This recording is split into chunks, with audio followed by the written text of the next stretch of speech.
Nak solat payah nak bersihkan. Okay, jom kita tengok. Kena ada remover yang betul. Dan ini saya pakai remover yang betul-betul remover untuk eyeliner saya yang pekat, tebal. Video ni saya buat tanpa editing. Okay, bismillah. Tengok.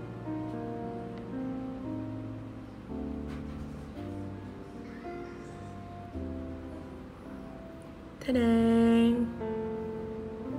So, cuba kita tengok berapa saat dia hilang. Kan?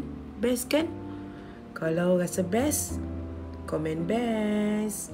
Anyway, remover ni insyaAllah saya akan launch soon. Yang penting is very natural base. InsyaAllah mudah-mudahan membantu kita remove our, terutamanya eyeliner yang mama yang tebal dan juga very pigmented, tahan lama ni kan. Jadi mudah-mudahan membantu korang.